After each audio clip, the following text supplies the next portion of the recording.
Oi gente, tudo bem? Com o passar do tempo eu fui percebendo que essa ligação que a gente faz com o vídeo, com a rede social, é super importante pra gente ter essa comunicação de realmente quem você é e daquilo que você discute. Hoje eu vou discutir 3 pontos potenciais. Antes de fazer esse vídeo eu me perguntei qual tipo de assunto que eu discutiria na minha rede social. E a princípio são assuntos potenciais que eu vejo que pra mim, de alguma forma, me fazem rir, me alegram e me predispõe a discutir outros contextos que a sociedade me impõe ao longo do tempo. Hoje eu vou discutir sobre sociedade, identidade e processo criativo. De início, eu quero discutir sobre sociedade o seguinte: a que ponto a gente chegou socialmente de discutir 3 eixos potenciais que a gente tem como ênfase, a gente que cria, a gente que produz, como sociedade, como identidade, como processo criativo. Como que esse eixo exponencial, como que essa relação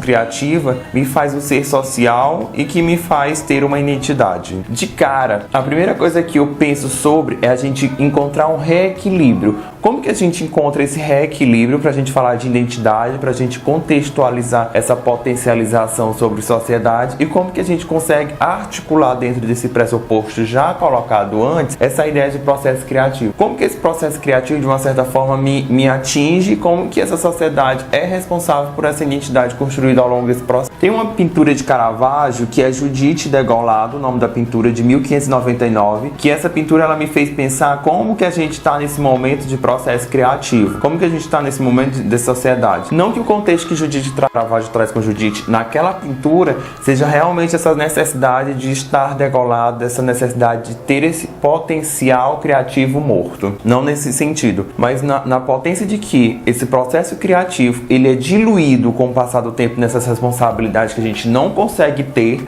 dentro dessa busca pela identidade, não consegue perceber. Eu fico me perguntando como que a gente, como ser criativo, consegue ter um processo criativo se a gente não consegue entender o que acontece dentro dessa sociedade que busca esse processo de identidade o tempo inteiro. Caravaggio traz para essa pintura Judite Degolado de 1599 essa relação de que a gente precisa ter essa luminosidade, apesar de ser uma ação extremamente dramática, apesar de ser uma ação extremamente fática, de ser uma ação que faz com que essas relações aconteçam em eixos potenciais, faz com que essa relação aconteça de uma forma mais simples, direta e objetiva. Todo o processo criativo, ele parte de uma necessidade social.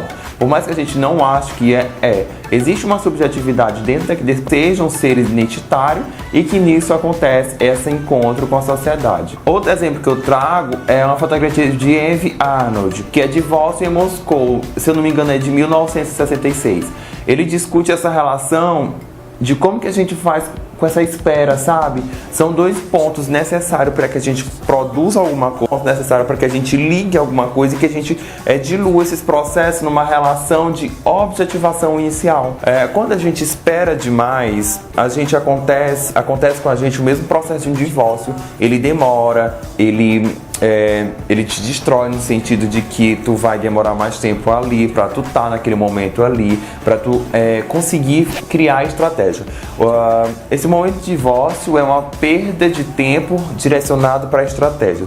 A gente, como ser criativo, a gente necessita, querendo ou não, de criar uma estratégia potencial, objetiva e direta. Como que eu crio isso? Essa relação de que o indivíduo faz parte dessa identidade, ela nasce a partir do momento que a gente cria essa necessidade.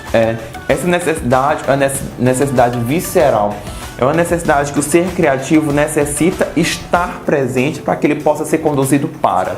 Então, a partir do momento que eu trago essa relação de sociedade, ser criativo, processo criativo, relações humanas, distribuição de estratégia, criação de potenciais, isso me faz eu ser criativo. Léo, mas eu preciso de uma ação. As ações, elas acontecem de diversas formas, mas o reequilíbrio dessas potências que a gente está discutindo aqui agora é a principal dela. A partir do momento que a gente sabe o que a gente vive, como que a gente vive e por que a gente vive, a gente começa a criar um processo identitário dentro de uma sociedade e assim nasce o nosso processo criativo. Todo e qualquer processo criativo nasce de um reconhecimento social que parte não somente de mim, mas desses reencontros, dessas potencialidades que os outros me oferecem. Eu não sou obrigado a esperar ninguém me oferecer nada, mas o processo criativo, ele te induz, ele te conduz a estar procurando uma outra possibilidade estratégica. Então, a partir de agora, quando você for pensar em processo criativo, pense como um ser social dentro de um processo de identidade. Porque antes de tudo e antes de todo, você precisa ter uma identidade para que você apresente o seu trabalho com uma certa diferenciação e para que você seja um potencial dentro desse processo criativo. Além de criador, você precisa ser esse processo. Você precisa estar dentro desse processo. Você precisa, antes de tudo, ser um processo de estratégia identitário.